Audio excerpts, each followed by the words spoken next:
come back for the second. India have won the test match. India have won the series. They're going to get back for two. India at home. Lords goes wild. Hello and welcome to the latest episode of the 81 All Out podcast. This is Siddhartha Vaidyanathan. And today I'm joined by two good friends of 81 All Out. Karthik Krishnaswamy, the cricket writer for Cricinfo. He's been on the show before multiple times, and he's, as we mentioned, he's one of the most original cricket writers going around. So, hi Karthik, welcome back.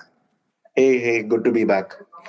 Yeah, great to have you. And we also have Karthikeya Date, KD, for some, the prince of data literate journalists for others, and a very amiable person on Twitter who has absolutely no one taking contradictory views on what he says. So, hi Karthikeya, how are you?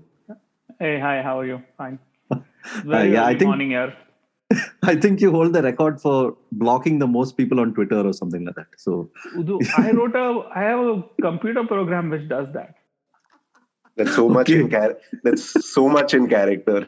Why should I write? Why should I bother with blocking people individually? I have a computer program which any curse word or swear word appears on my notifications, the person gets blocked. It's end of story. Okay, wonderful. So this is... I don't even have to look at it. And I don't care how well it works. It works well enough to annoy people. So it's good. I will probably borrow this code at some point of time especially when I tweet something about BJP or Kohli or something like that. So that's when the real active tweeters come and pounce on you. So anyway, you're here today to do a bit of a review. We couldn't really review the England-India series because the last test never happened, and we felt that we were going to talk about the same things again if we were going to talk about it. But Karthikeya, reached out and had an interesting idea to talk about the Shastri era of Indian cricket, if we may call it that. But primarily, focusing on the time when Ravi Shastri has been the head coach of the Indian team, which is since July 2017. That is after the Champions Trophy, and it's been about 4 years now, a little more than 4 years. And I think it's a good time to review it. Shastri, of course, is going to step down as the head coach after this World T20. Who knows, after that, he may return again as he has before. I mean, he's of course, keeps coming back. But as of now, it's a good time to talk about the evolution of the Indian team, especially the test team. And so both Karthik and Karthikeya have been following the team closely, so why not talk about it? Before that, just a quick reminder to everyone, we are a crowd-funded platform, so you can support us at Ko-fi, that is ko-fi.com/81allout. You can set up a monthly subscription, or you can put in a one-time contribution. Everything that you contribute really helps us. So, Karthikeya, take it away. I mean, you suggested this, and I thought it was a wonderful idea. So what are your thoughts on this, the Shastri years? Well, I have thought of this because India have beaten Australia twice now and England this year. And they're winning more than they ever have. And it's as if that whole year and that whole era just vanished. The last test was abandoned, and then Virat Kohli decided to step down from some trivial captaincy, and then the IPL started, and so basically it's like it's gone. And I thought it was sort of especially tragic that the most successful era in the Indian Test team's history so far ended with its coach cooped up in a hotel, isolated from the team, everybody else. It ended in sort of with a whimper, so to speak. I think it's I don't know. You got to see some really good cricket from this Indian team, and I think it's worth sort of recording that. The other reason I think is that you guys cover all this much more than I do. I mean, your the 81 All Out podcast episode listing is very so comprehensive and impressive, and Karthik is of course covering almost every game that India play. So, but there's a perception I have that people think that India winning now because everybody else is terrible, compared to what they were in earlier eras, and there is this sort of it seems to be some weird nostalgia at work in this perception, and that's also another reason why it's worth reflecting on this last 6-7 years, because this has also been a very strange Indian team, which we are not really used to, so what they have done is more than just win. I think they have changed what it means to be a good cricket team. No, you're right. I mean, the whole anticlimax around the final test did, sort of left it hanging there, and there was no real closure. I mean, whether it was 2-all or 2-1 or 3-1. I mean, who knows? But at least there would have been that completion of a series, and there could have been like at least 1 or 2 days of reflection. But that didn't happen.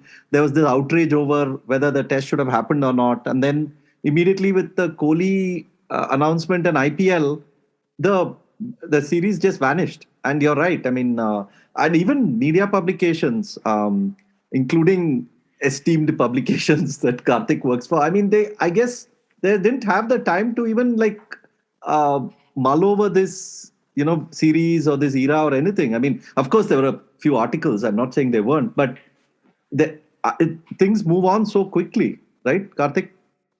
Yeah, I mean, it's the peril of this, always having to follow the news cycle, right?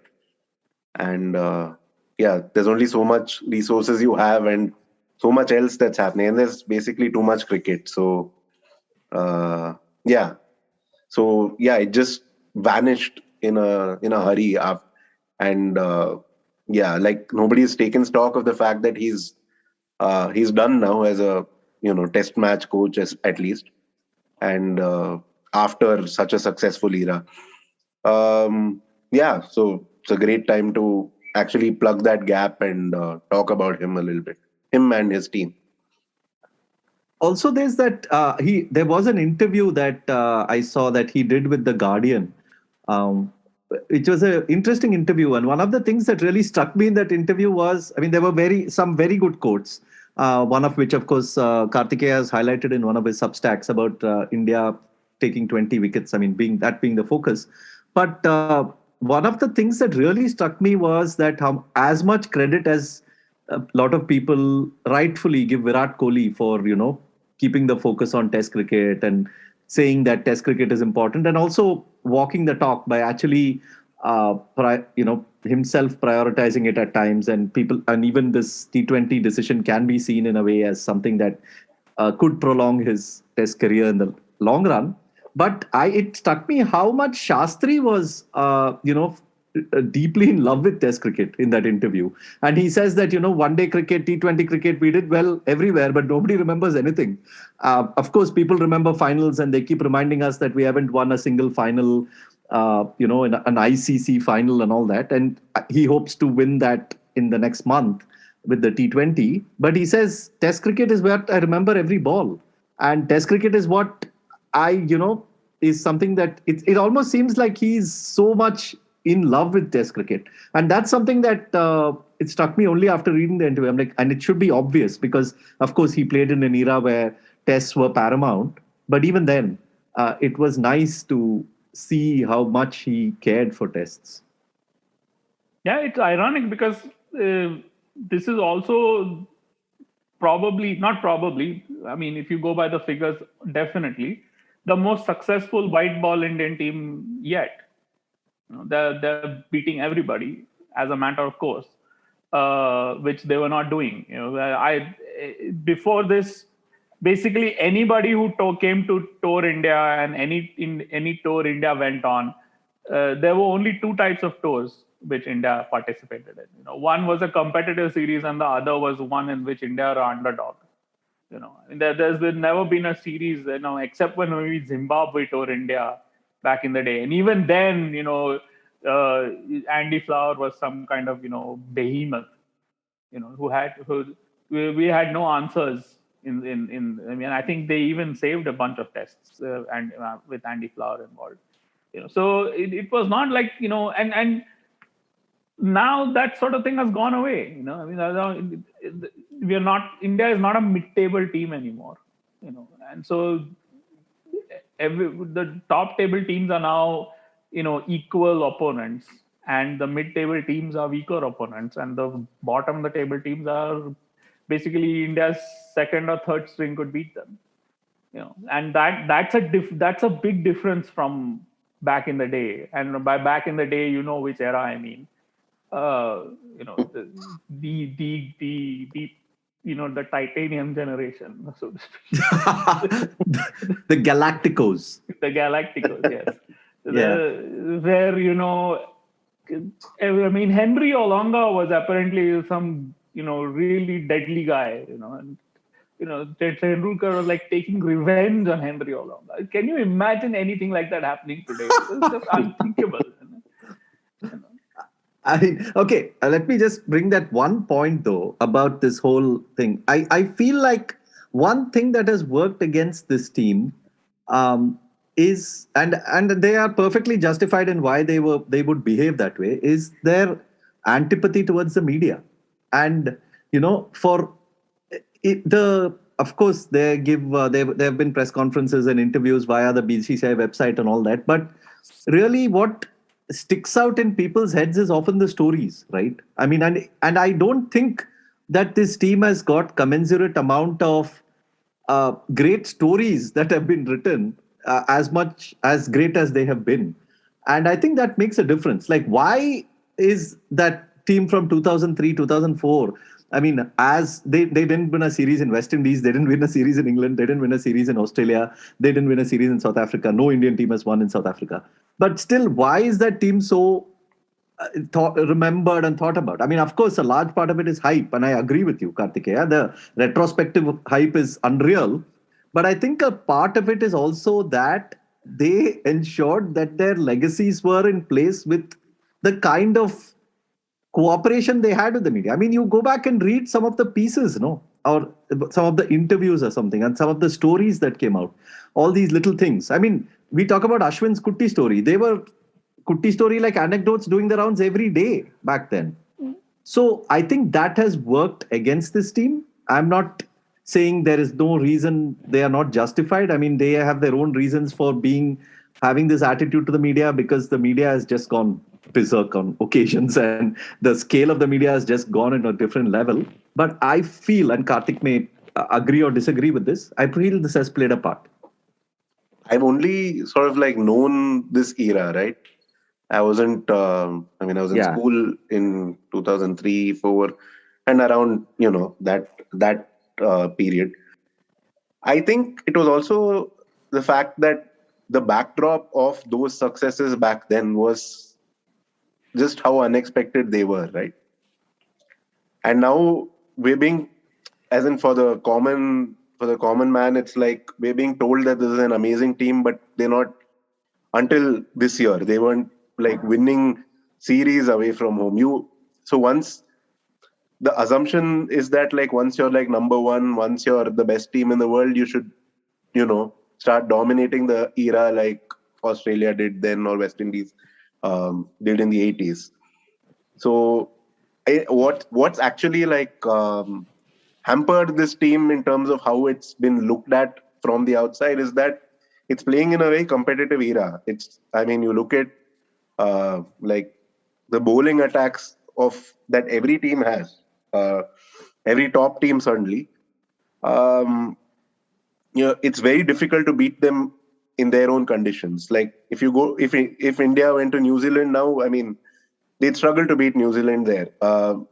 But that's not because India aren't good. It's because like New Zealand are so good. And similarly, like to beat this Australia team in Australia and this English team in England was, I mean, assuming that that's what the series result will be, is a huge achievement simply because their bowling attacks are so good. I mean, you had no Stuart Broad, no Jofra Archer, no Chris Wokes for most of the series, no Ben Stokes, and still, still they had a terrific attack for those conditions. And therefore, like, it's kind of hurt India that wherever they go, they've had to beat really strong teams. They've not had to go and play, you know, I don't know. Imagine them against the 2002 England team, like with Hogarth and with Alex Tudor and like Caddick coming to the end of his career and Harmison and Jones making their debuts. So it was and on those wickets where everybody is making 500 in the first innings. Yeah, exactly. Yeah, so the challenge that this team has had has been completely different to what the earlier team faced, and which people don't quite take into account, or they simply say that no, those teams aren't actually as good as earlier teams, when the opposite is very much true. But it also, I think Karthik is right, but there's also this other thing, that back then, like, foreign players were like, a very different beast to what they are today. I mean, that back then, if some Australian or English player said something about VVS Lakshman, that was it. That was the certificate. That meant that VVS Lakshman had arrived. In Indian eyes. But today, if David Warner says something about I don't know, Washington Sundar or somebody, nobody is going to care. Because David Warner is just a player now. He's not some, he's not some otherworldly figure anymore. I mean, he's just a player, even though he's probably a better player than a lot of the Australian and English players of that era. He's just a player, So, I mean, can you imagine, for instance, Pat Cummins and Mitchell Starc coming to India in 2000 and whatever it was, 4 or 2001? Can you imagine the reputation they would bring with them? Now there's no such thing as a reputation of that variety anymore. I mean, Nasser Hussain, nobody cares what Nasser Hussain says about Indian players anymore.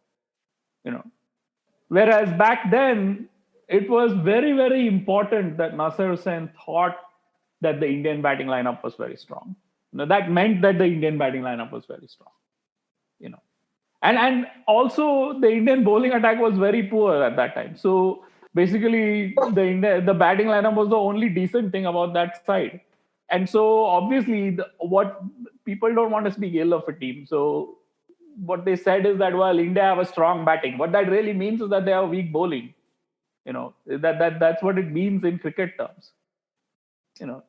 So the batsmen were almost like forgiven for their poor outings because the bowlers were not good enough. But so, I mean, that is quite a funny thing, because if even now you will hear people saying that, all these batsmen, they scored so many runs, but India still lost.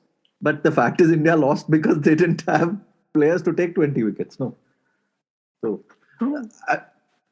the fact is that, I mean, again, in that Shastri interview, and like you mentioned in that piece that you wrote, is number one, I mean, the focus.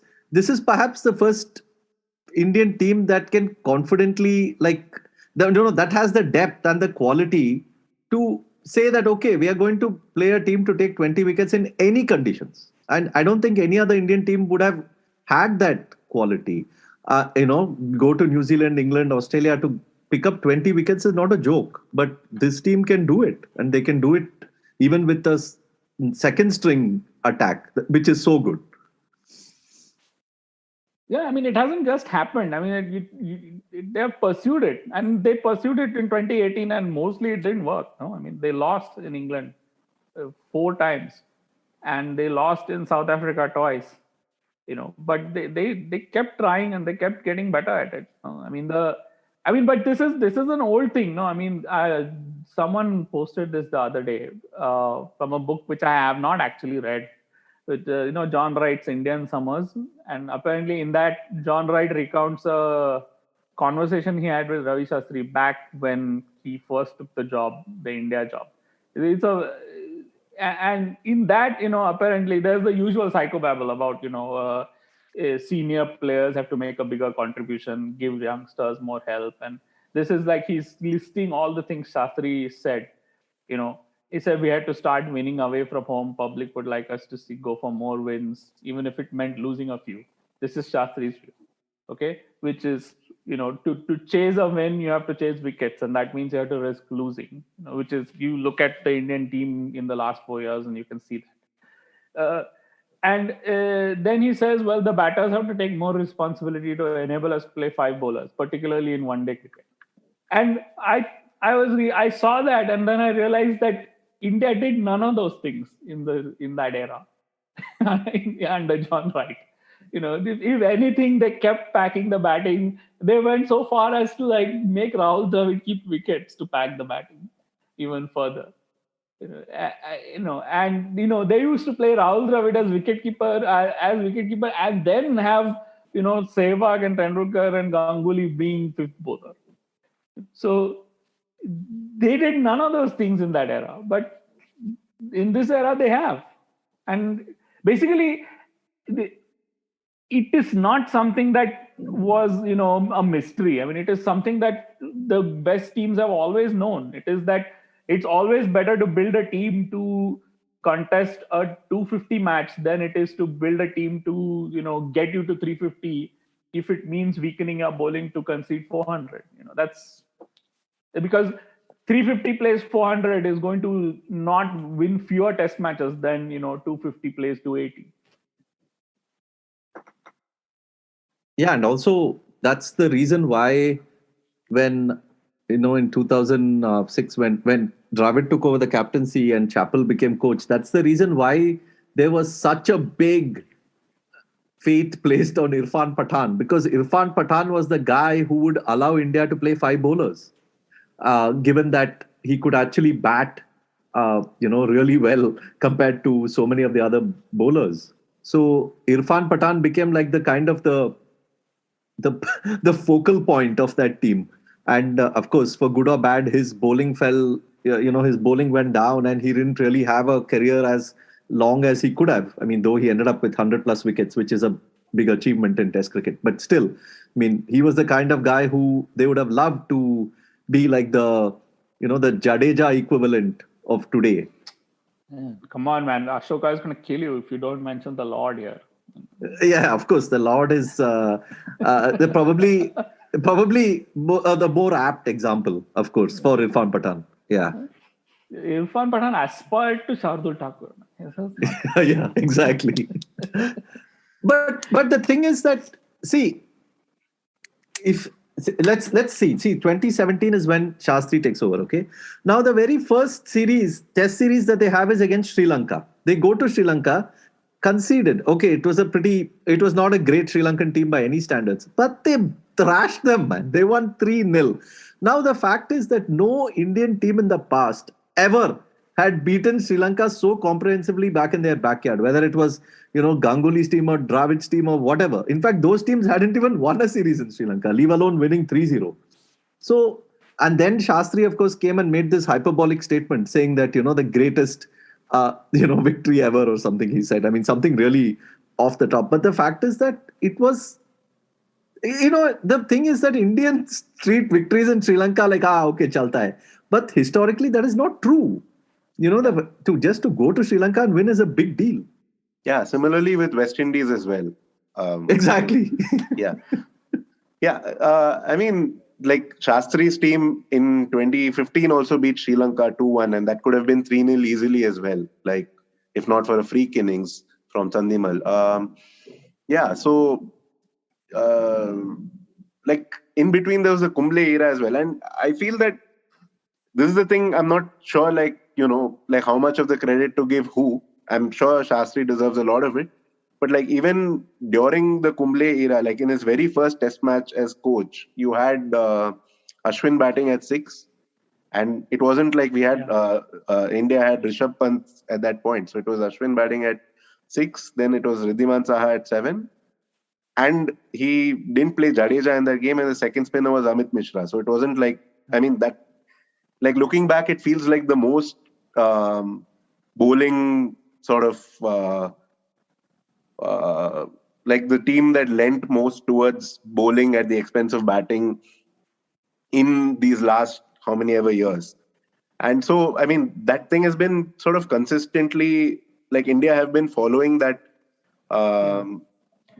pretty consistently ever since they've been able to, basically. Like even when Dhoni was captain, he tried, like with the resources that were available then, to have like a Stuart Binney or like, Jadeja batting at like Dhoni himself batting at 6, Jadeja batting at 7 type thing. So it's like there's been a conscious move towards that over many years.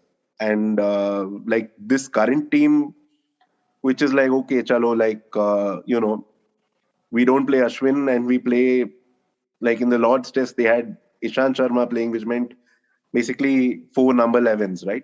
And they've done that a couple of times before as well, like Perth in 2018. So, like that is sort of the extreme end of like this approach of like, we'll pack our bowling and, if the batting suffers, so be it. Yeah, the West Indies point is a really interesting one, because you look at like today's Pakistan, that is basically India from 15-20 years ago, which is like they go to West Indies and they have these very close series and they lose one and they win one, and they have like one big talisman batsman and like one young upcoming bowler. They always have one young upcoming bowler. Every time there's some new one, it seems. And it is like they have so many holes in their side that West Indies are still able to beat them in West Indies. Yeah, I think the Wanderers test of 2008 is like a, it's quite a critical test. Sorry. No. My mistake. 2018 is what I meant. Okay. Right. The test that India won after losing the series. Yeah. When they played 4 fast bowlers, basically Bhuvaneshwar Kumar, Bumrah, and I think they played Shami and Ishant. Yeah. That, and then they did the same in Perth. Of course, in Perth they didn't win, but even then, those were like quite significant, I think, for an Indian team to. You're missing the most significant test of all time for that, which is 2012 in Perth, when you had Ishant Sharma, Umesh Yadav, Vinay Kumar, and Zahir Khan as the 4. I would like to forget that test, but okay, let's talk about it. I remember like David Warner like square cutting like endlessly. Like, I think like by the end of day 1 only, India had basically lost that test. Basically, I think at the end of day 1, they were like in the lead with no wickets down or something like that. Bizarre. Yeah, sorry, but continue your point. I just interrupted. No. Yeah, of course, that is a good statistical significance. But I think, I don't think like before that 2018 Wanderers test, I don't think India would have had at any point of time the quality and the depth that those 4 bowlers brought. And 2018 Bhuvaneshwar Kumar was a seriously good bowler. Had he played in England, India could have well won that series. He was quick, and the swing and control he was giving was brilliant. Yeah, that was also the birth of, not the birth of second innings Shami, but the birth of the idea of second innings Shami. Yeah, second innings Shami. Was it so late? I thought it somehow started a little earlier only. He had been doing that for a while, but like he did it in South Africa, and it became, and he, on that tour, he was like quite erratic in all the first innings and somehow seemed to like figure out what he needed to do by the time the second innings came. So that tour kind of set it in stone. Yeah. And one thing we shouldn't forget in this whole thing, of course, it's very, very easy to forget. India's home victories are just like, okay, India won at home. But also, Umesh and Shami and Ishant are bowlers who bowl in India better than any of the other fast bowlers did before. I mean, Srinath had his days, and Srinath had some phenomenal test matches in India, but these three guys have just taken bowling in India to another level. And I'm sure Bumrah will as well at some point when he, plays more consistently in India. But that is like a huge factor too. Yeah, I mean, what India have lost 2 test matches to England in 2012, one to Australia in 2017, and one to England in 2021 in the last 10 years in India. That's it. Yeah. It's like 4 test matches in the last 10 years they've lost. Yeah, and all those test matches, I mean, barring, they lost the first 3 test matches that you mentioned, they lost to spin. Of course, Anderson and all bowled well, but it was primarily Swan and Panesar and that Stephen O'Keefe who got through India. But, it's very, very hard to beat India and India now. I mean, far harder than it was even in, any other time in their history. Yeah, I mean, can you imagine, for instance, like Kaiser Rabada coming to India in like 2000? You would have had like the reputation of Donald, no? I mean, Nanty Hayward came to India in 2000 and did extremely well in that test series. True. And Donald has a phenomenal record in India. So yeah. No, I mean that's the difference. No, I think that it's always tempting to remember a test team by its best players. And, in that era, you remember the Indian team by, Kumble and Tendulkar. And they are very, very great players. But the other 9 are like who make the difference, no? Because the best players in your team are invariably going to be cancelled out by the best players in the opposition. It's the 4 or 5 weakest players who make the difference in the end. They are the ones who decide whether you win or you lose, and how well you compete. And that is where there's a big difference, and you can see this most clearly in the batting, I mean, so, there's this whole perception that, this Indian batting is awful, that it, the most common thing you hear, the bowling is good, but the batting is average, but if you look at if you compare the batting based on, what the bowling landscape in Test cricket looked in that era, then the current batting is as good as any India have had before. So for instance, I tried to do this, right? I decided to find out like what are the bowling averages by bowling position, for opening bowlers, first change, second change, and then third change and later, over 5-year periods. And so the way I did it, it sort of gives me 5-year periods around, numbers divisible by 5. So 98 to 2002, 2003 to 2007, 2008 to 2012. It's kind of very convenient, because it bookends the eras very nicely, and in 2013 to 17, basically, the new ball attacks, the new ball bowlers took their wickets at like 30 apiece. And the first change bowlers took their wickets at 33 apiece. And the second change bowlers took their wickets at 36 apiece. So the attacks are not very deep. The attacks were pretty shallow. And, once you got past the new ball bowlers, life was easy. Or life was relatively easy. And in that era, the Indian top 6 averaged 45. And if you compare that to like, whenever the peak era of the, 98 to 2007, those 2 eras, when, 98 to 2002, actually new ball attacks were pretty strong. The new ball bowlers were taking their wickets at 28 apiece. And then the first change bowlers were like 32, and then the second change was 34. So again, not much depth, but, at least the new ball bowlers were quite good. In that era, 98 to 2002, India's top 6 averaged 41. And now this is hard to understand because that era had like Tendulkar arguably at his absolute peak. but it also didn't have any decent openers. It also didn't have, particularly decent number six. So the if you say that, well, how good a batting lineup is depends on, how good the number three is compared to the number three today, then yeah, I mean, I can see why you might think that the current Indian batting is average, but it's not. It's really, you have to, the whole batting lineup is going to score runs. No, it's not just one player. You're not saying it can be a direct Dravid to Pujara, Tendulkar to Kohli, that kind of. No, but it has thing. To be everybody. No, it cannot be just those two players. Got it. But that is what drives perceptions. No, and that is no, you're right. Difference. The Indian bowling ensures that the batting that they face comes across as largely okay and not great all the time.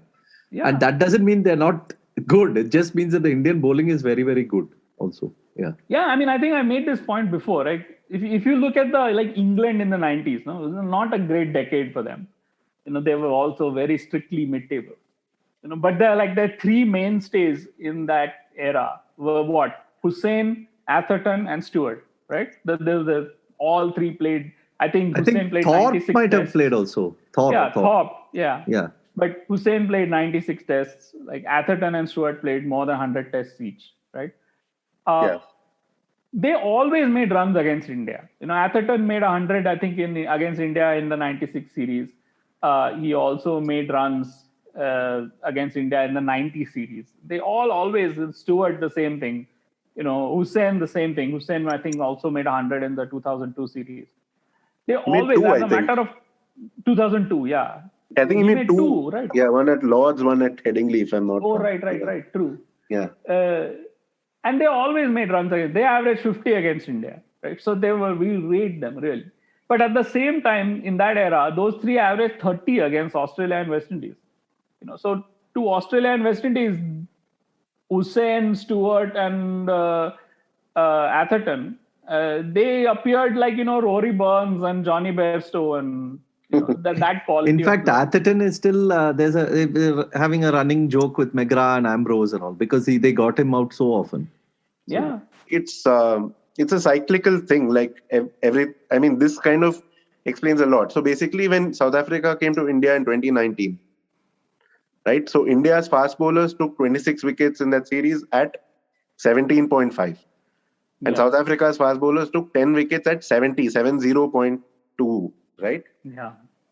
And this was on fairly normal, flat in the first innings, starting to turn in the second innings type Indian pitches. And I think on which Rohit Sharma made double hundreds, basically. Yeah, Mayank Agarwal made a lot of runs, right? So, and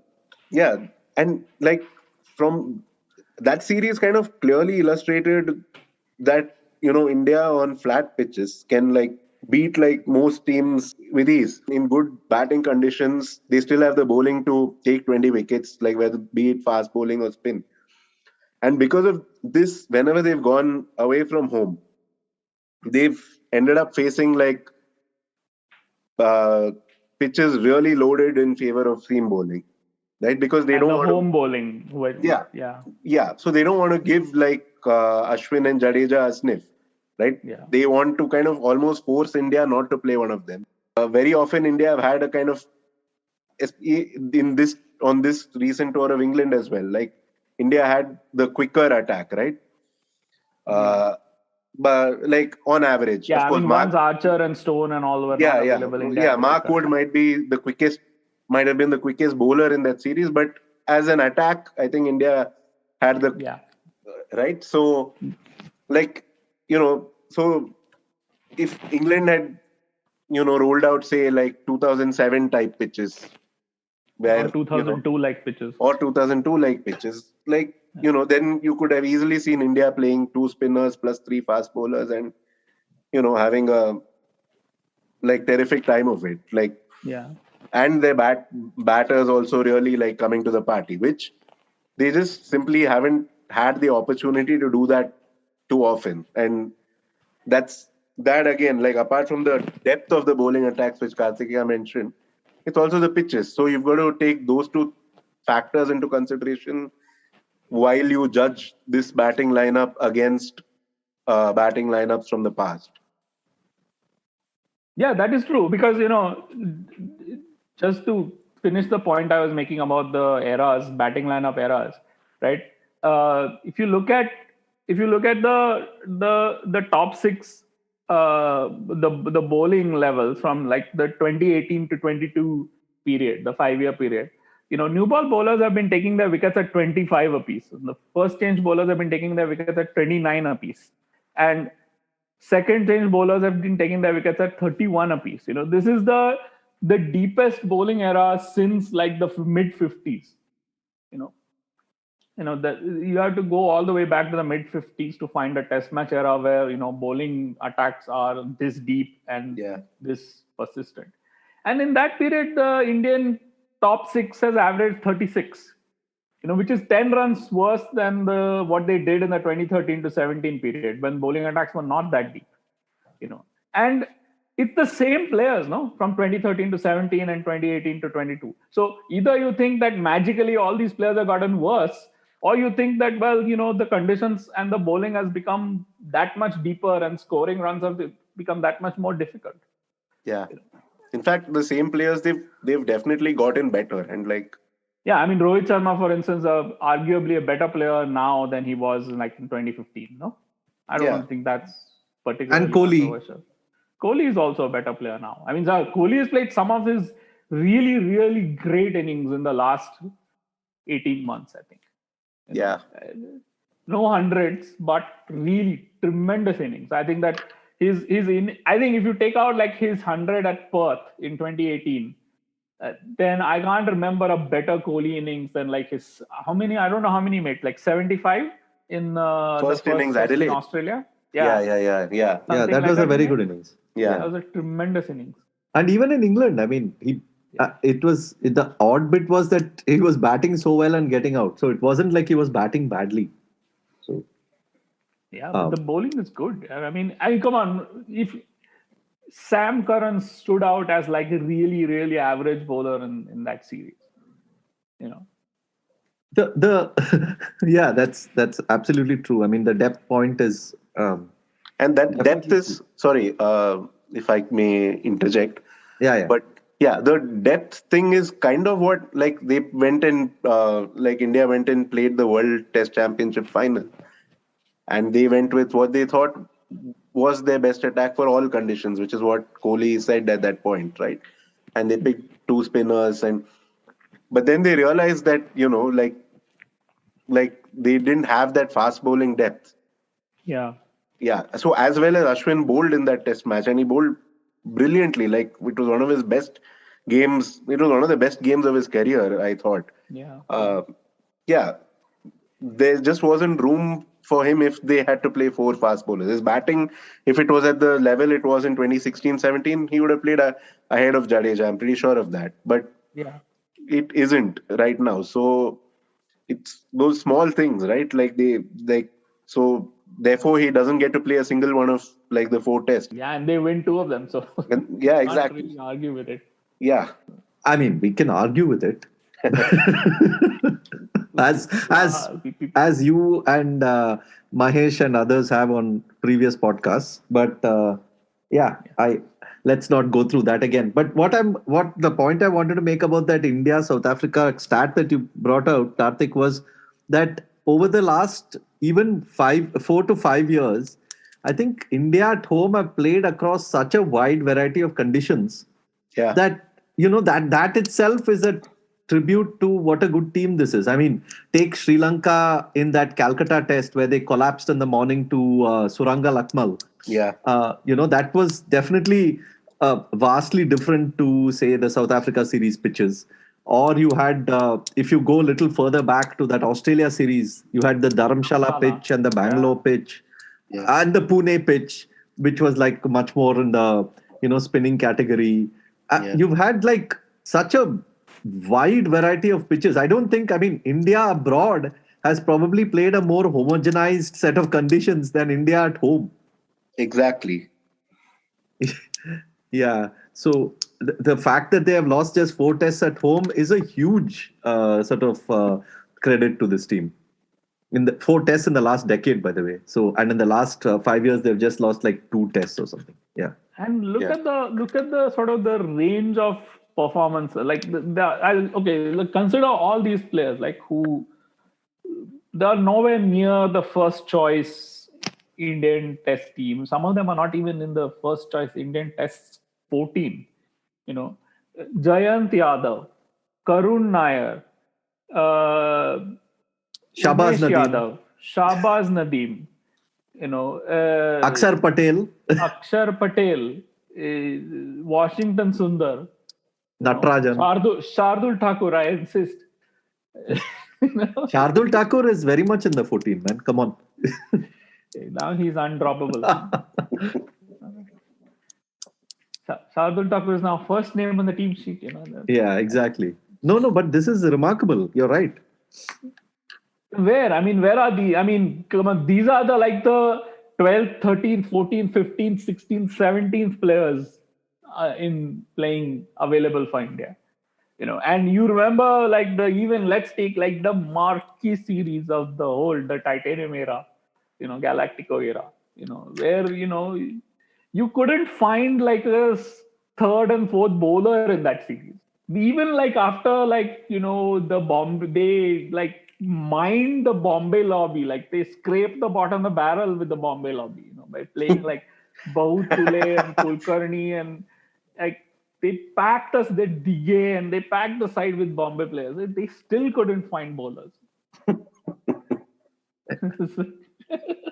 But Kartikeya, I don't know why you take that Titanium era so seriously also. I mean, it's because you're bound to, it's been 16 years, 17 years after that time. No, you're bound to get better, right? Especially given India's resources and money and it is a 2,000-pound gorilla in the Indian imagination, man. But coming back to this era, honestly speaking, I mean, given the kind of resources that today's bowlers have, I mean, they are, it's not a comparison, man. I mean, the kind of help and the, biomechanics or data, whatever. I mean, the kind of backroom support that these guys have is at another level altogether. So, I think that is true. I mean, I think Karthik can speak a lot more to this than I can, but I always think that, I think the sort of the one thing which symbolizes this era is that, Mohammad Siraj, whose father was a rickshaw driver, he played for India after building a terrific first class career, 170 wickets at 22 or whatever it is. But the day before he made his Test debut, he was already a millionaire. That's a huge, huge difference about, what the Indian team is now and how you approach that. How you think about what that institution has become now.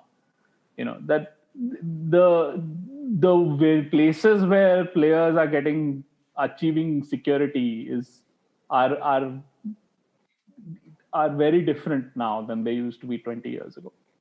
I think it's a change for the good, frankly. I think it's a great thing that, Mohammad Siraj can come in and play for India, and it's not really be the third or fourth fast bowler for India, and it's not really his bread and butter. I mean, the obvious guy here to mention is Bharat Arun.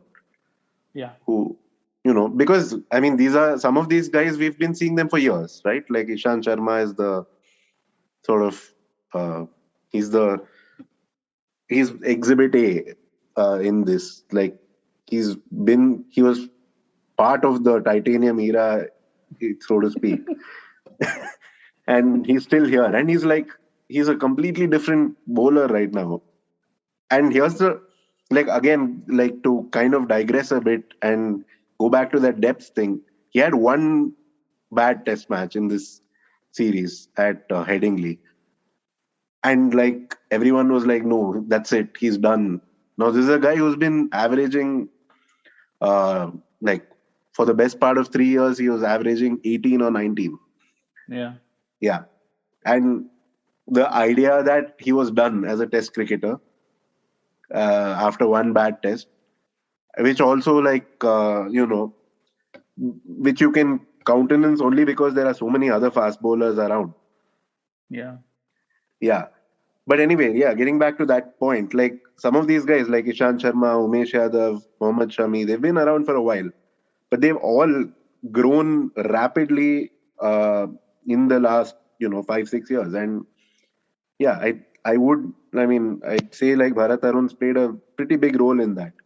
One of the reasons why we don't appreciate how good this Indian team is, and the fact all the consequences that should follow from knowing how good this Indian team is that it is a very strange team. No, Karthik was making the point about Bharat Arun and the standards and Ishant Sharma and how one bad test and in that like one bad spell is like put so much pressure. Yeah, they have a lot of support, but like the standards are so high that it's absolutely ruthless. It's like if any of these bowlers show up on the morning of a test match with like a niggle or like that 90% or all, I don't think it's even a question. They're out. They're not going to play. And it's absolutely. There's a sort of brutality to that. Look at what has happened to Ashwin in this series. I know we joke about it. But he hasn't played a single test match after this, even though he's probably the best spin bowler in the world. I think there is definitely, I agree to that there is a sense of brutality, as there is bound to be in like an extremely good team. We spoke about the Australia of the 90s and 2000s, where players as good as Darren Lehman and Damien Martin hardly played as much as they would have in another era. Martin Love, whoever, Stuart Law. But I think one of the things that also strikes me about this team, and many of the coaches and players also talk about it, is that there is a certain heightened level of empathy in the team itself. Like, I think the sort of, the understanding, whether it's between players and coaches or between players themselves, or between even people in the NCA and the players. And it strikes me as very interesting that a large number of people who are behind this system, if we were to call it that, are players who never realized their potential. Look at Bharat Arun. He played for India for a very brief time. He was the butt of all jokes because he tripped and fell in his run-up. And even today, many people remember Bharat Arun as somebody who tripped and fell. But he has, for a player like him to then coach, say, a Bumrah or a Shami or a Nishant, it must bring out so much of empathy in him. Like if Ishant were to have a bad day, Bharat Arun would be the first person who would understand him, right? Because he has seen so much of bad days in his, he has seen and probably lived through so much of those bad days as well.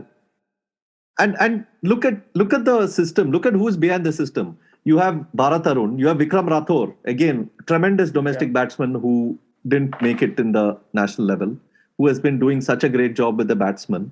And who won tour of 96 in England, and that was it for him, right? Yeah, that was it. He made his debut, in fact, in that Edgbaston test. I think he played in South Africa as well.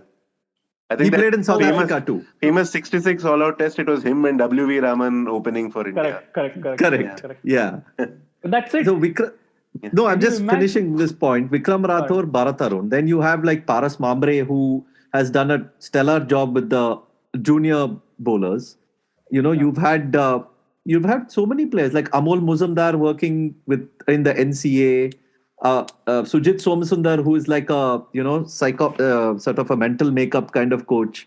Rahul Sangvi, who has been doing some fine work with Mumbai Indians. I'm just saying that the people around these players have all gone through tremendous amount of lows in their life. So I think it would really help for this team to actually interact with them, because they know what a bad day is. Yeah, and not only that, look at who the selectors have been in recent years. Yeah, It's MSK a who's Prasad. who of people who played like 4-5 test matches, 10 test matches, stuff. Yeah. I mean, even Sunil Joshi, never really translated his domestic potential to international. He did play tests, but not as many as he could have or should have. Basically, there seems to be some basic security underlying the system today, which is created by the system today, which was not created there 20 years ago or 25 years ago. So I mean, we can joke about the titanium generation, but that did come up in a significantly more insecure environment. The other thing about this Shastri era, which I've which often goes unnoticed, which is very, very refreshing, has been refreshing for me for a long time, is that at no point of time do they complain about the pitches they've got, even though they've played quite a few tests abroad on some really, really tricky pitches. I mean, Lords comes to mind. Centurion in South Africa comes to mind. Edgbaston was probably quite a tricky pitch in itself in 2018. Yeah. But they've not made a big deal about it. I mean, the fans, of course, make a big deal about it, but the team itself has not said, this was the home pitch or doctored pitch or whatever. I mean, they have been totally neutral about that from the beginning.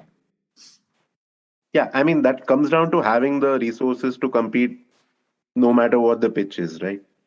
So it's like you'd only complain if you're like, losing terribly and like you don't see any way out and like the world is against you. I don't think that feeling quite enters your head if you're competing and winning and stuff. That's another thing in this era, that there's also this perception that selections are sort of IPL driven, and my favorite example is, I mean, both of you know what my favorite example here is. Vijay Shankar in the 2019 World Cup, which is I think it's like a Rorschach test. You can read, you can say pretty much most things an Indian cricket fan will believe based on what they think about that one selection. This is I think this is true. Yeah. I think the thing about that selection was that at the time it happened, I think everybody was like, "Oh wow, Vijay Shankar is looking like such an amazing talent," right? And then it didn't quite work out. He got injured, and his World Cup ended early. And then his form also dipped. And post all of that, it was like, "Oh, how could they do that?" Yeah, post-facto. Yeah, also, like in the semi-final, like the number, they were 16 for 4, and then the natural thing to think there is, oh well, if only there had been one more batsman. Yeah. No, but then he didn't play that game, no? No, but that doesn't matter, no? No, it was like, if only there had been Raidu. Yeah. That. No, but yeah, you're right that Vijay Shankar, before the World Cup, there was in fact a series. Was it probably Australia where he single-handedly had some heroic game? I think he bowled the last over, and I think he took the last wicket also, bowled. Correct. Yeah. Forget who the batsman was or who the opposition also was, but I have this memory of him getting someone bowled. And it was on Shivaratri, so everybody was like, Vijay Shankar on Shivaratri is doing this. Right. What all you guys remember? I didn't even remember this. I remember only this, by the way. I don't know much else about this game. Karthikeya is like Shastri. He only remembers every ball of the tests and like. See, Karthikeya's database will not show that it was Shivaratri, no? So then what he'll remember? True.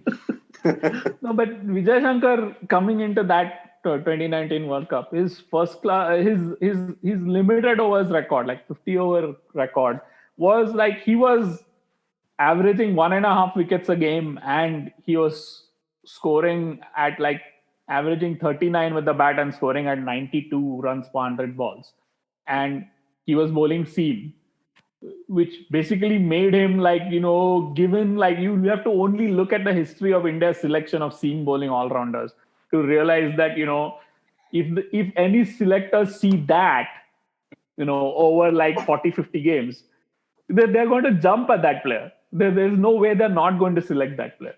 Like there's a huge upgrade on, like, say, Stuart Binney, that is. Yeah.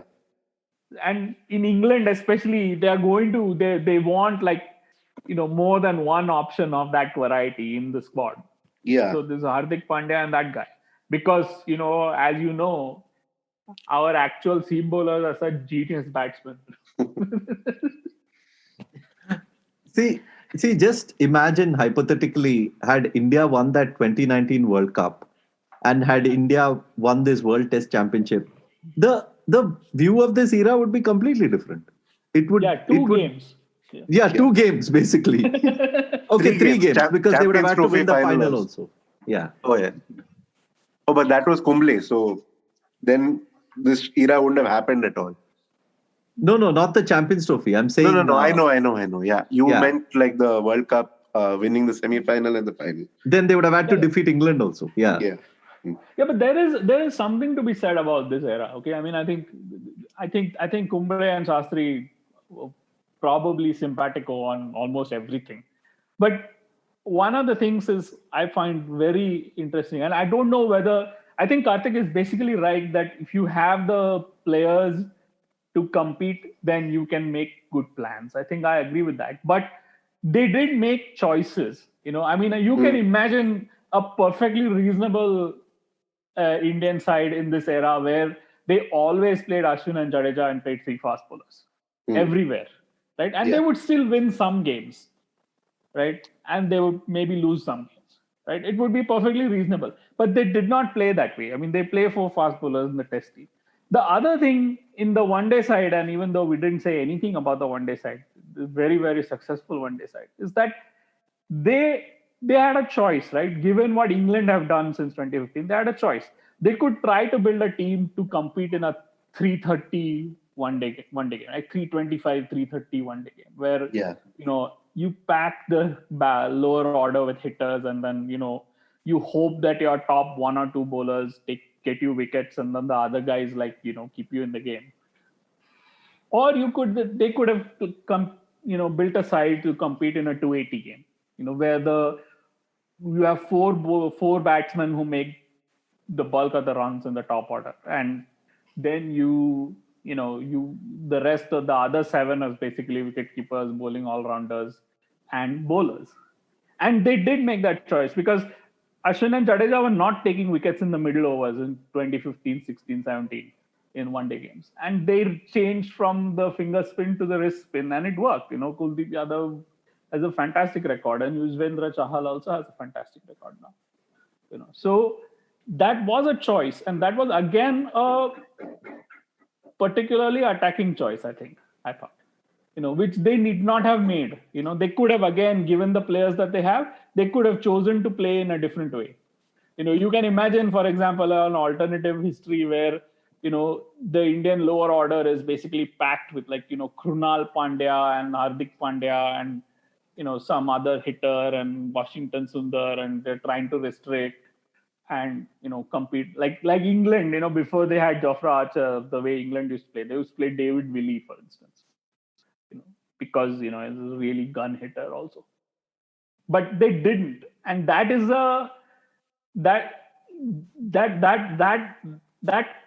it's always sort of, I think, a sign of quality when you can observe some coherence in the way a team is trying to play, and that is evident with India.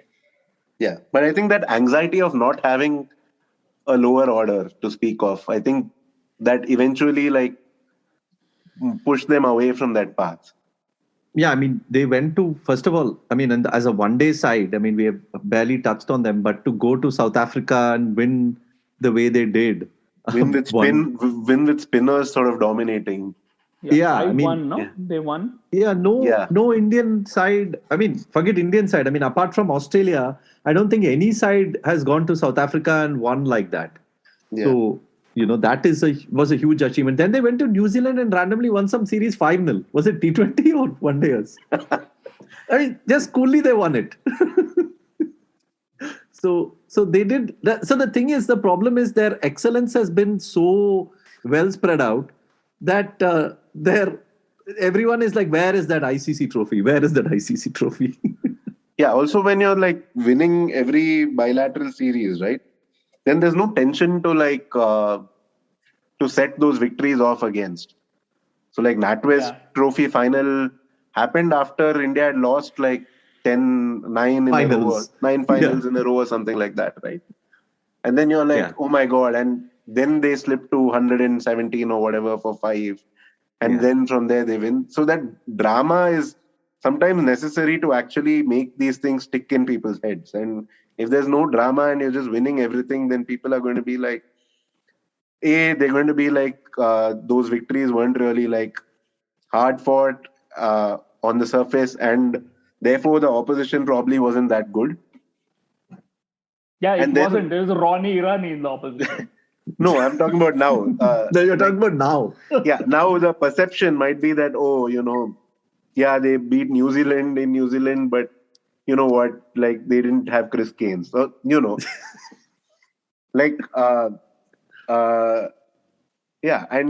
then like people anyway tend to remember more with white ball cricket only the World Cups and stuff. So it has so happened that they've happened to lose like 2-3 like knockout games, which can happen to anyone, and it's just it's just like the probability is that someone's going to like lose every knockout game they play over like a 3-4 year period.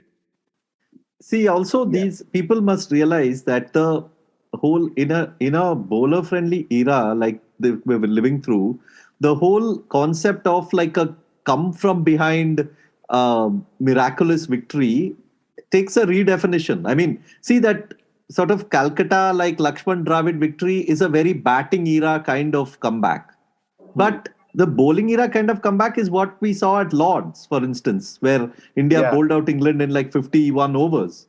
Yeah, or at Bangalore, like after that first day, Pune. like in Bangalore against Australia, 2017. Yeah. After like, the Pune defeat. Correct. Yeah. So after the first day where they were bowled out by Nathan Lyon and kind of staying in the game through their bowlers, and then the big partnership wasn't like they didn't bat all day; they batted through one full session. Pujara. Yeah, the Pujara one. Yeah, Pujara made 90 something, no? Yeah, 92, I think. Yeah. So, and Dharamshala after that, which was also a bowler instigated win. Yeah. Yeah, so in the one-day game, the Indians in this era, they've beaten Australia in Australia in 2019. They've beaten New Zealand in New Zealand in 2019. They've beaten South Africa in South Africa in 2018. They've obviously beaten West Indies in West Indies, which is, they've beaten everybody. And this is also in an era when one-day cricket has advanced, because one-day cricket, unlike Test cricket, is a game which advances. In the sense that new efficiencies are constantly are identified once every decade or so. If you look at the history of one-day cricket now, that there are new efficiencies teams are locating every decade. So in the 90s it was the pinch hitter, and in the 2000s it was the wicket taking middle order bowler. In the 2010s it was basically and some of these are also new efficiencies which are made possible by the rule changes.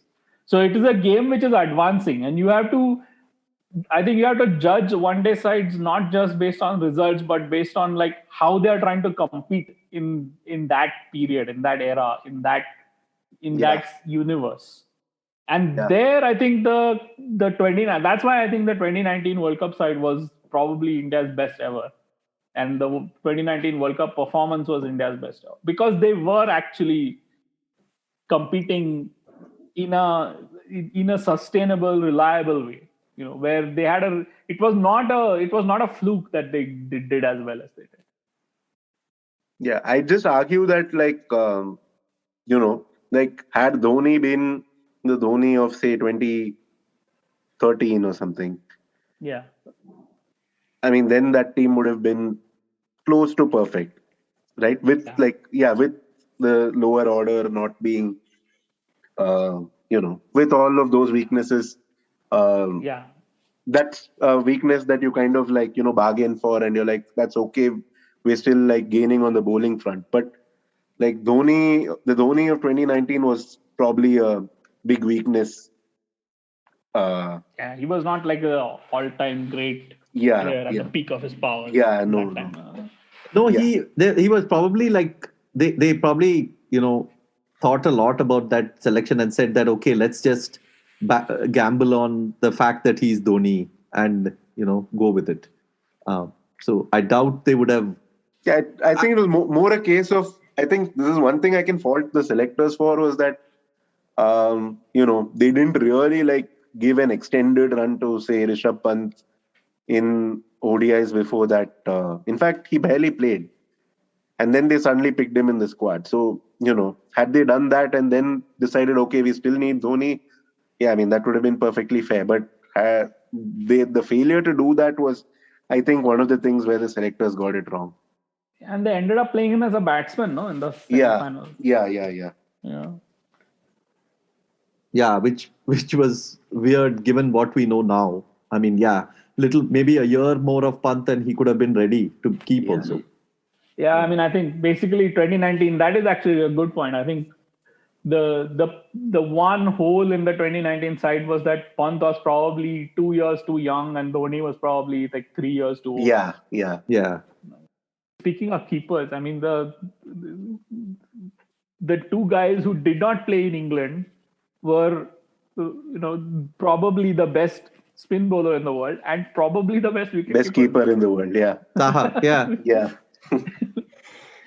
I mean, Saha has definitely been like the, he's probably the best player in his particular specialization who has had absolutely so few games in this whole time.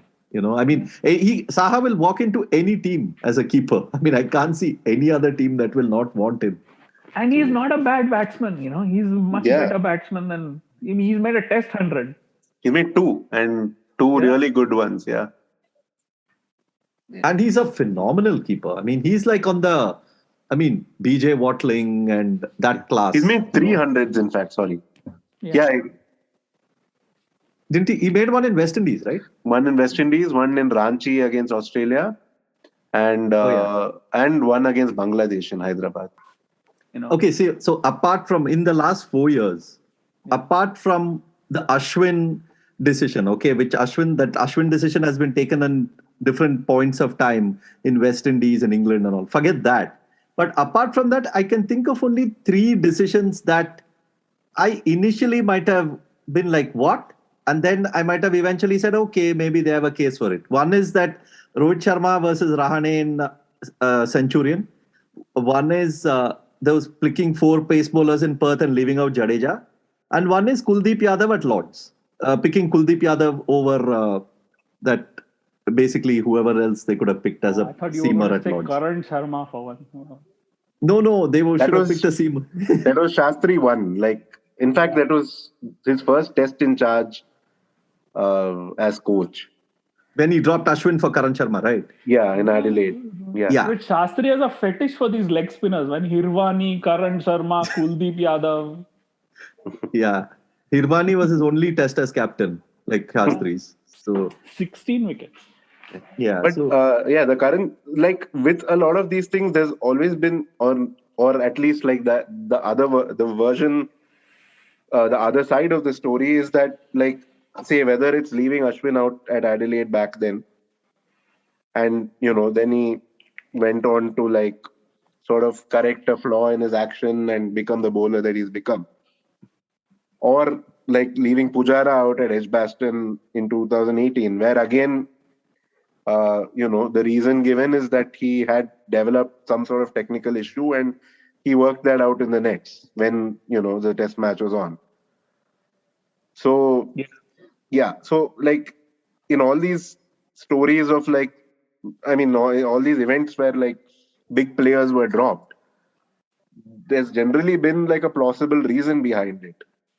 And though whether Karan Sharma, whether you would pick Karan Sharma over Ashwin even at 70% of his ability is a question. I mean, that can be debated. And so but the one for me that sticks out as like potentially, like not potentially, as a probably a mistake was like Kuldeep at Lords, given what the conditions there were.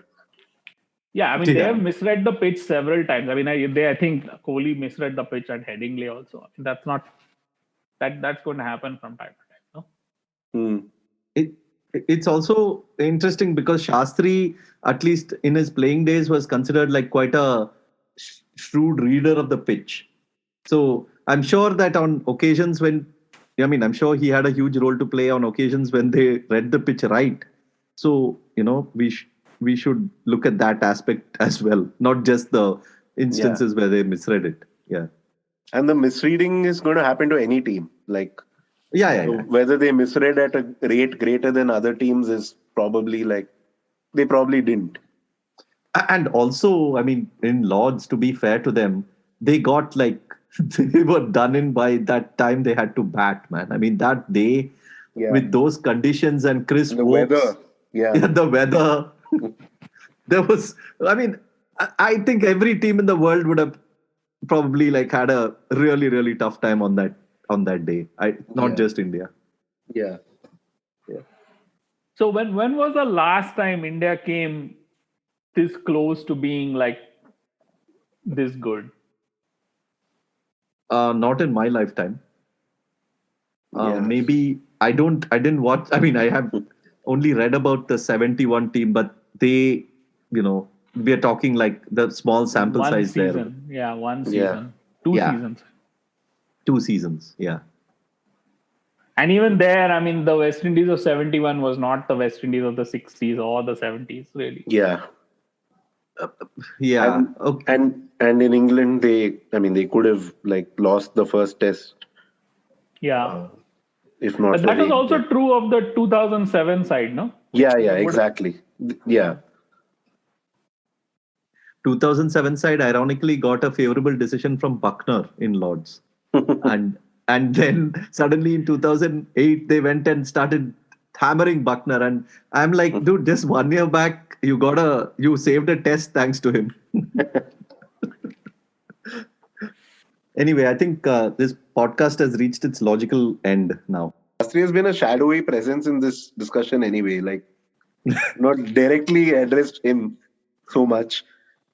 Yeah, and we should never, and talking about moments, I mean, we shouldn't forget the great Shastri moment of the last, of this era, which is like when he told the team, wear the 36 like a badge. That was the moment when the team woke up and said, okay, we need to win this series. So, no, but I think the Shastri moment I remember is like after they lost like 4-1 in England, this guy, he tells the press, like in a press conference, that this is the best Indian team in the last 15-20 years. Yeah, and then all they had done that year until then is lose. I mean, you must done like what seemed like harebrained things at that time, like playing Kuldeep Yadav at Lords and losing 4-1 in England, losing 2-1 in South Africa. See, but you must give it to Shastri. He had he had a skin as thick as, I don't know, as thick as whatever analogy you can use. He wouldn't budge, man. He always said that this is the best team. And eventually when India did become the best team, he continued saying, see, I always told you, we're the best team. Yeah. Now though he's gone to the other level. He says we hammered so much the daylight sort of everybody. I don't remember one ball from those. Yeah. After the win in Sri Lanka, in 2017, he said like the greatest victory or something. Then after the Australia win, the first time he said greater than the World Cup, greater than 85. Yeah. So, and eventually when they won in Australia and they did won everywhere else, he's like, yeah, I mean, we are great. Yeah. Now he's set his mind to winning the lottery, man, next month. Well, T20 World Cup. we should probably reconvene after that to talk about what happens there. Yeah. Yeah. Anyway, yeah. Thanks, man. Thanks for joining. All right. Yeah. Thanks, Karthik. Thanks, Kartikeya. Lovely chatting. Thanks. Thank you. Thanks. See you all. Yeah, thank you. And thank you for joining us. We'll be back soon with another episode. As I reminded you, you can support us at ko-fi.com/81allout. You can follow us on Twitter at 81allout.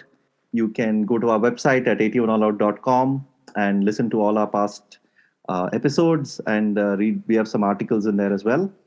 Also, please leave a rating and a review for our podcast. It really helps to spread the word. And as always, please send in your feedback. Happy to hear from you. Thank you and goodbye. He'll come back for the second. India have won the test match. India have won the series. They're going to get back for two. India home. Lords goes wild.